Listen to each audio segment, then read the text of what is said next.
Welcome to another deep dive. Today, we're going into Islamic scripture, specifically the Quran, and how it uses parables. You've shared some excerpts from Paragons of the Quran. It's by Imam Ibn Qayyim al-Jawziyah. It seems like a really good guide to understanding these metaphors. I'm excited to hear what you think. Yeah, I'm excited to unpack this with you. The Quran is, a complex text, and Ibn Qayyim, he does a really brilliant job of illuminating the layers of meaning. You see, these parables, they're not just stories, they're meant to make you think. Okay, so let's jump right in. One of the first things that I noticed was the way the Quran uses like contrasting elements, like fire and water, to symbolize the state of believers and hypocrites. Yeah, that's a really good observation, and it's a key theme throughout the Quran. Fire, representing illumination and life, is connected to genuine faith. The Quran describes how the light of faith brings life to the hearts of believers, while those who reject faith remain in darkness. Water, on the other hand, symbolizes purification. So it's not just about like outward actions, but about an internal transformation. Exactly. It's about, that internal purity and sincere belief that Ibn Qayyim talks about. The parables really emphasize that just outward actions aren't enough. True faith requires a change of the heart. It's like the difference between just carrying a book around Yeah. and actually like opening it up and understanding it. One is superficial, the other leads to knowledge. Yeah. Makes you wonder, what does Ibn Qayyim say about how we achieve this transformation? Well, he stresses the importance of seeking knowledge and understanding the divine message, but not just like passively taking it in, right? It's about actively thinking about the text and reflecting on what it means. He talks about purifying the heart from bad influences like greed and envy and arrogance, and most importantly, aligning your actions with God's will. So it sounds like a continuous process of self-reflection and improvement. So is that concept unique to Islam? Or do other faiths have similar ideas? Well, the idea of changing on the inside is definitely in a lot of spiritual traditions. You see it in Buddhism with the idea of enlightenment, or in Christianity with the idea of being born again. So while the specific practices and beliefs might be different, this core idea of inner transformation, it's a pretty common thread. That's really interesting. I can see how that idea resonates across different cultures and beliefs. Absolutely. And speaking of inner transformation, this concept is also emphasized in the parable. That compares worldly life to a fleeting mirage in the desert. Ah, yes, the mirage. So tempting from afar, but offering no real sustenance. This one almost felt like a warning, wouldn't you say? Yeah, it's a powerful reminder to not get too fixated on fleeting possessions or like worldly success, because just when you think you've got it, it can disappear and leave you empty and disappointed. Yeah, it's like chasing a shadow, right? Always just out of reach. Ibn Qayyim doesn't just warn us, though, right? He offers a solution. What does he suggest we focus on? He encourages us to seek lasting fulfillment in connection with the divine, to put spiritual growth before material gain. He emphasizes that true happiness and contentment aren't found in, those fleeting desires, but in aligning our will with the will of God. Speaking of things that are not as strong as they appear, the next parable that really hit me was the image of the spider's web. It's so fragile, so easily destroyed. Yeah, and that's exactly the point that the Quran is making. The spider's web, it represents the futility of relying on anything other than Allah for support and protection. So those who seek strength in, false idols or worldly alliances, they end up vulnerable. Yeah, that spider web image really stuck with me. It makes you think about the things that you might be relying on that aren't as strong as you think they are. Do you think Ibn Qayyim is telling us? Yes. To look at our own dependencies and maybe reevaluate where we put our trust. Yeah, that's a very insightful interpretation. He's definitely urging us to examine our priorities. Yeah. And make sure that our ultimate reliance is on Allah, right? And not on anything fleeting or unreliable. He wants us to see that true security comes from faith and trust in the divine. This leads us to another powerful parable, the one that compares those who refuse to heed Allah's message to people who are deaf, dumb, and blind, unable to perceive or respond to guidance. Right. This parable emphasizes the importance of actively engaging with divine revelation, not just hearing it, but thinking about it and applying it to your life. So they're spiritually deaf, dumb, and blind. They can't see the truth or heed guidance. This parable, this one really resonates with me. We're just bombarded with information these days. It's so easy to get overwhelmed and just tune things out. I think this parable is also like warning us. against closing ourselves off to new ideas. I think that's a really important point. The parable could be interpreted as a reminder to stay open to different points of view and to be willing to listen and learn, even from sources that we might not initially agree with. Yeah. It's a reminder to be critical thinkers, not just passive consumers of information.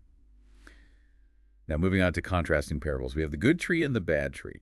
This one seems pretty straightforward. It is, on the surface, the good tree, which is, firmly rooted, and bearing fruit represents those whose faith inspires them to do good deeds. The bad tree, which is uprooted and barren, represents those whose actions are like devoid of spiritual foundation.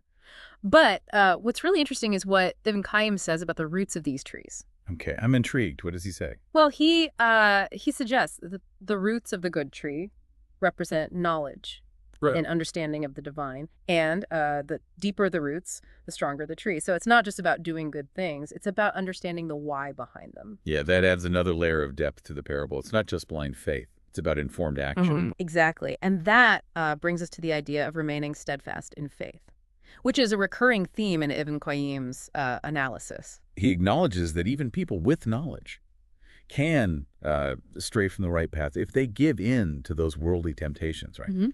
What is it about those temptations that makes us so susceptible to them, even when we know better?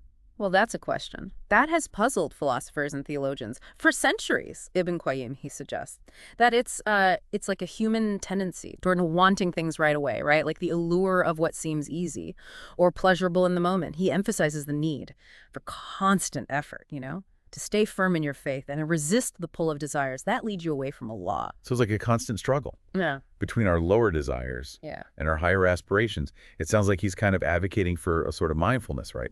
Being aware of our thoughts and motivations. That's a very modern way of putting it. But essentially he's saying it's important to be self-aware and to make a conscious effort to maintain your spiritual integrity. And this leads us to one of the most serious consequences of straying from that path, associating partners with Allah or shirk. I have to admit, the term shirk is something I've heard, but I don't fully grasp it. Could you explain what it means in the context of Islam? Yeah, sure. So in Islam, shirk is like the biggest sin. It refers to associating anything or anyone with Allah as an object of worship or a source of divine power. So it's basically a violation of one of the main principles of Islam, which is the oneness of God. So it's about maintaining the absolute singularity of Allah. Precisely. And the Quran uses some pretty vivid imagery to illustrate how serious this sin is. One parable compares it to falling from the sky, being left vulnerable and lost. Ibn Qayyim emphasizes that relying on anything other than Allah for ultimate support and guidance leads to spiritual downfall. That's a powerful image, like putting your trust in a flimsy raft instead of a solid ship. One gives you a false sense of security. The other is a true anchor. That's a great analogy. It captures, the essence of what Ibn Qayyim is trying to say. He's urging us to examine, like the foundations of our beliefs and make sure that they're built on something solid and unshakable. This has been fascinating so far. It seems like each parable builds on the previous one, weaving a tapestry of spiritual guidance. What other insights does Ibn Qayyim offer about these concepts? Well, in the next section, he goes deeper into the idea of servitude to Allah and how it relates to these parables. He uses some really thought-provoking analogies to explain this idea. Ibn Qayyim's exploration of servitude is really fascinating. He says that true servitude to Allah involves recognizing his absolute power and authority, understanding that he's the source of all good and that relying on anything else is pointless. That makes sense, especially when you think about that parable of the spider's web we were talking about. Like the spider trying to make its own security. Doesn't really mean anything compared to the real security you find in relying on Allah. Precisely. And to show this, Ibn Qayyim uses another powerful analogy. He compares the believer, the one who affirms the unity of Allah, to someone who has been given good sustenance. And the polytheistic disbeliever is compared to an owned slave who can't do anything on their own. Oh, wow. So it's like one who is free and taken care of versus one who is trapped and dependent. Makes you think about what true freedom actually means. Is he saying that submitting to Allah is actually freeing? Yeah, that's a deep thought. He's suggesting that true freedom and fulfillment come not from trying to force our own will, but by aligning ourselves with the will of Allah. It's about recognizing where we fit within a larger cosmic order. So it's kind of about surrendering Mm-hmm. to something bigger than ourselves.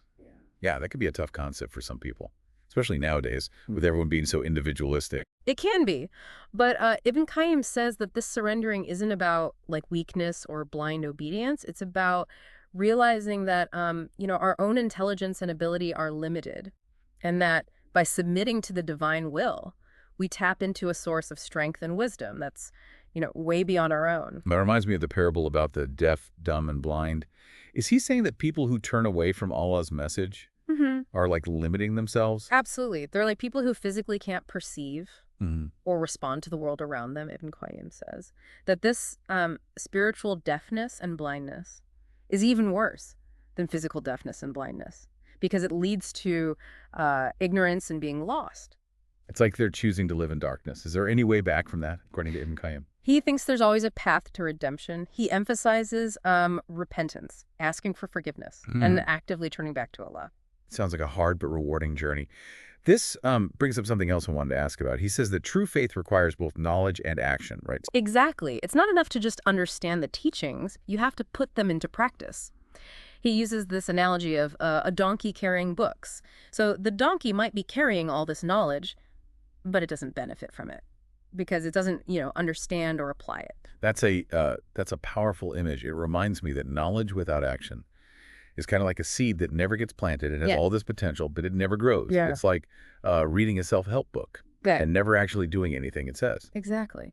And this connects back to that parable of the good tree and the bad tree, where the good tree, which is, firmly rooted and bearing fruit, represents the believer who lives their faith through good deeds. The bad tree, on the other hand, it doesn't have that foundation, and so it stays barren. So the parable is showing us how important it is to nourish our faith by doing good things, to cultivate a life that pleases Allah.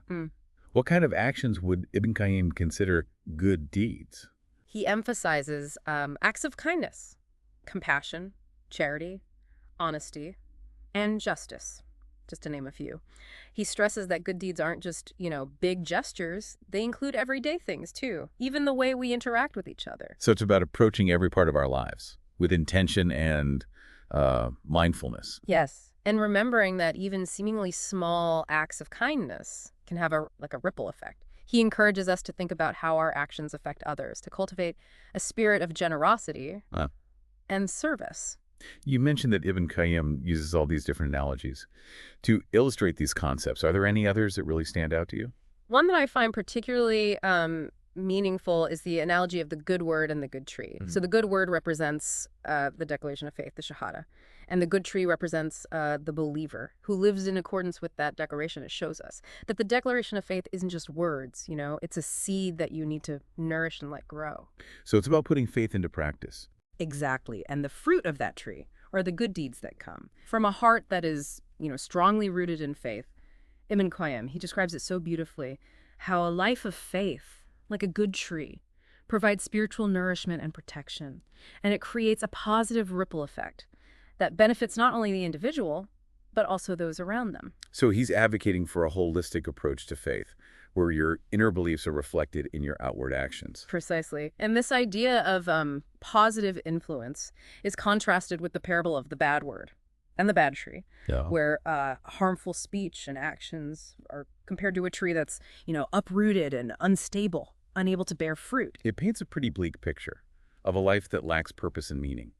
Are there any specific examples he gives of bad words or harmful speech? He warns against gossip, slander, backbiting, and any kind of speech that creates conflict or spreads lies. He encourages us to use our words to uplift, inspire, and promote understanding. Makes you think about the power of language, how our words can build up or tear down. Absolutely. And this emphasis on being mindful of our speech is closely tied to the parable of the one who recognized truth and guidance, but acted against it. This one seems to be aimed at a certain kind of person, someone who has knowledge but doesn't live by it. Would you say Ibn Qayyim is calling out hypocrisy? Yes. He's criticizing people who know the right way, but choose a different one. He uses a bunch of contrasting images to illustrate the consequences of hypocrisy. Like what kind of images? Well, he compares the hypocrite to someone who has been given sight, Right. but then chooses to close their eyes, or someone who can hear, but chooses to block their ears. So they're like shutting themselves off from the truth, even though they could see and hear it. It's almost like they're sabotaging themselves. That's a really sharp observation, and Ibn Qayyim suggests that this deliberate rejection of truth leads to spiritual darkness and going astray. He compares them to people lost at sea, surrounded by darkness, unable to find their way back to the light. That's a scary thought. Does he offer any hope for those people who are in that state? He believes that there's always a chance for redemption. He emphasizes that the first step is recognizing your mistakes and being willing to turn back to Allah. It's a good reminder that we all mess up, but it's never too late to change. Exactly. And that brings us to another crucial theme, the importance of staying strong in your faith, even when you face challenges and temptations. He seems to get that it's, easier said than done. Does he have any advice for how to stay strong in our beliefs when things get tough? He encourages us to remember the rewards in the afterlife, to seek support from our community of believers, and to constantly remind ourselves of Allah's mercy and forgiveness. He also stresses the importance of finding refuge in prayer and supplication. Yeah, it sounds like he's saying it's really important to have a strong spiritual foundation. Exactly. And he illustrates this point through the parable of the one who withdrew from Allah's signs. What happens in that one? It tells the story of someone who was given knowledge and guidance, but then turned away from it, and instead pursued the fleeting pleasures of this world. Ibn Qayyim compares this person to a dog that's like constantly panting, whether it's provoked or left alone. That's a vivid image. Really shows that restlessness and dissatisfaction. That comes from chasing worldly desires. Yeah, it shows how that pursuit can lead us away from real happiness and fulfillment. It's a warning about the dangers of putting material gain before spiritual growth. So it's about making sure our desires align with our higher purpose. Precisely. It's about finding contentment and satisfaction in our relationship with Allah, not in chasing fleeting pleasures. It's like a theme that connects back to the parable about associating anything with Allah or shirk. You're exactly right. Ibn Qayyim uses this analogy of falling from the sky to show how vulnerable and lost you become when you rely on anything other than Allah for ultimate support and guidance. And he says that this reliance on anything other than Allah leads to spiritual ruin. It's a serious reminder of what happens when we put our trust in the wrong things. It is, and it brings us back to the idea of servitude that we were discussing earlier. True servitude to Allah means recognizing our complete dependence on Him and seeking His guidance in everything we do. It's like he's saying that surrender is actually the path to true freedom and fulfillment. That's a beautiful way to put it. It's about realizing that we're not really in control and that surrendering to a higher power can bring peace and liberation. That's like a paradox, isn't it? That giving up our will can lead to more freedom. It is. And Ibn Qayyim uses another compelling parable to show this, the parable of the idolater. And the believer. I'm curious about that one. Yeah. Tell me about it. Okay. In this parable, the idolater is like a slave who has many masters, and they're always trying to please all of them, but they never succeed. Sounds exhausting. It is. Yeah. And it shows the inner turmoil and lack of peace that comes from dividing our loyalty and allegiance. So who's the believer compared to? Well, the believer who only worships Allah is compared to a slave who has a single merciful master. Wow, that's a big difference. It makes you think about the simplicity and clarity that come from focusing our devotion on one source. It does, and it emphasizes the peace and contentment that come from submitting to Allah's will, knowing that we are serving a master who is just and compassionate. This idea of divided loyalties seems especially relevant today, with so many different ideologies and beliefs out there. You're absolutely right. It's more important than ever to be careful about who we trust and what values we choose. And Ibn Qayyim explores this even further through the parable of those who disbelieve and those who believe. He uses these contrasting examples of the wives of Noah and Lot, the wife of Pharaoh, and Mary, the mother of Jesus. I'm intrigued. Tell me more about those examples. Okay, so the parable tells the story of two wives, the wife of Noah and the wife of Lot, who, even though they were married to righteous men, chose to follow the path of disbelief. They represent people who, even when they are shown truth and guidance, choose to reject it. It reminds us that even people close to righteousness can choose to turn away from it. What about the other examples? The wife of Pharaoh, on the other hand, chose to embrace faith and righteousness, even though she was married to a tyrant. Her story represents the power of faith, how it can give us the strength to stand up for what's right, even when it means going against powerful people. It's a powerful reminder that we always have a choice, even in the toughest situations. Yes. And lastly, there's the story of Mary, the mother of Jesus, who is praised for her piety and devotion. She embodies purity and chastity and reminds us that true righteousness comes from within, from aligning our thoughts, words, and actions with the will of Allah. These three examples really show the difference, don't they? They show the power of choice and the consequences that come with those choices. Exactly. They remind us that our choices have consequences, both in this life and the next.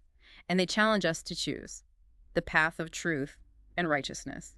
A powerful message. So how does Ibn Qayyim tie all these parables together? What's the main message he's trying to get across? He's reminding us that faith isn't just about believing, it's about living. It's about making our whole lives, our thoughts, our words, our actions line up with the teachings of Islam. And realizing that true success and happiness don't come from worldly things, but from seeking Allah's pleasure. That message is just as important today as it was back then. Absolutely. These parables offer timeless wisdom that can guide us on our own journeys of faith. They remind us how important it is to seek knowledge, to act on what we know, to stay strong in our beliefs, and to seek refuge in Allah from everything that is harmful and corrupting. It's like a call to action, right? To live a life of purpose, to try to make a positive difference in the world. It is, and it's a reminder that this journey of faith is an ongoing process, one that requires constant effort and vigilance. But in the end, it's a journey worth taking. It leads us to the ultimate source of peace, happiness, and fulfillment. That's a really powerful message. It is, and I think we can all learn from it. Ibn Qayyim's exploration of these parables gives us a valuable roadmap for that journey. He gives us so much insight into the nature of faith, the importance of action, the consequences of our choices, and the ultimate goal of seeking Allah's pleasure. He reminds us that the Quran isn't just a book to be read, but a guide to be lived.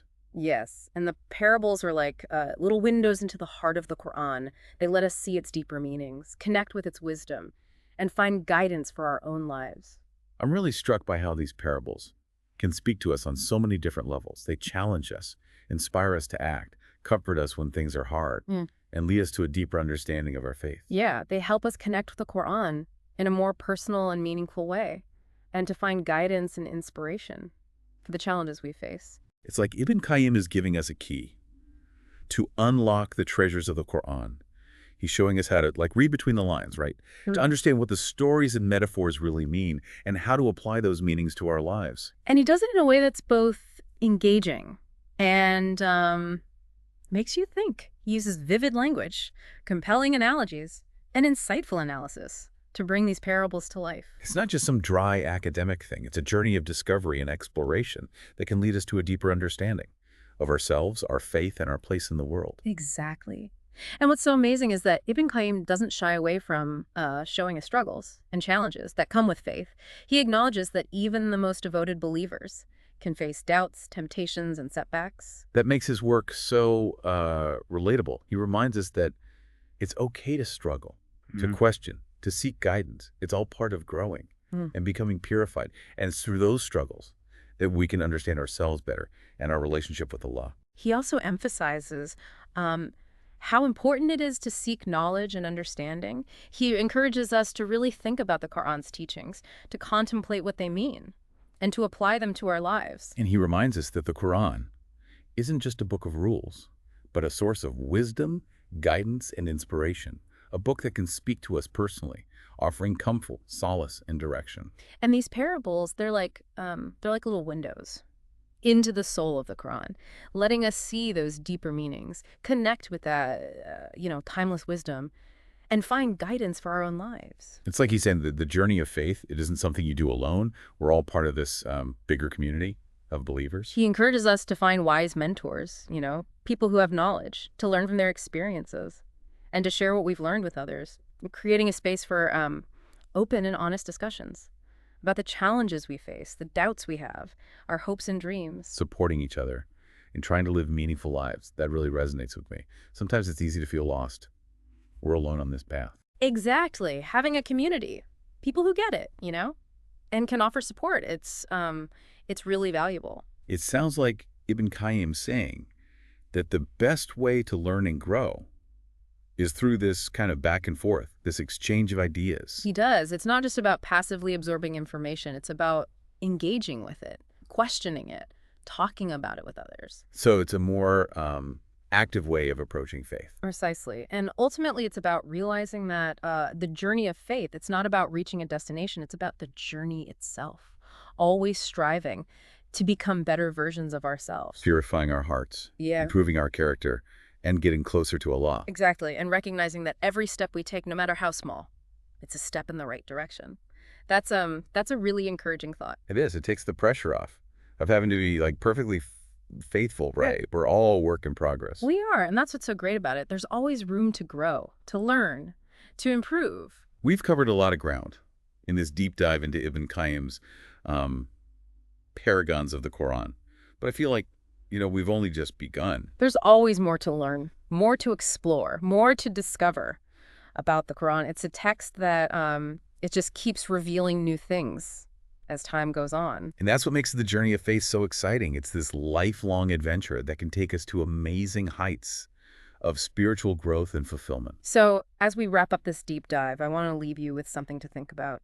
Ibn Qayyim, he reminds us that the Quran, it's a living book. It can speak to us in new and profound ways at every point in our lives. It's like a conversation that's always evolving. Exactly. So I encourage you to keep going back to its pages, to keep thinking about its teachings, and to keep seeking guidance from its timeless wisdom. Don't be afraid to ask questions, to, challenge your own understanding, and to have those meaningful discussions with Yeah. others. I think that's a great place to end. Thank you so much for taking us through this exploration of Ibn Qayyim's work. It's been my pleasure. May Allah subhanahu wa ta'ala guide us all to a deeper understanding of his message and grant us success in this life and in the hereafter.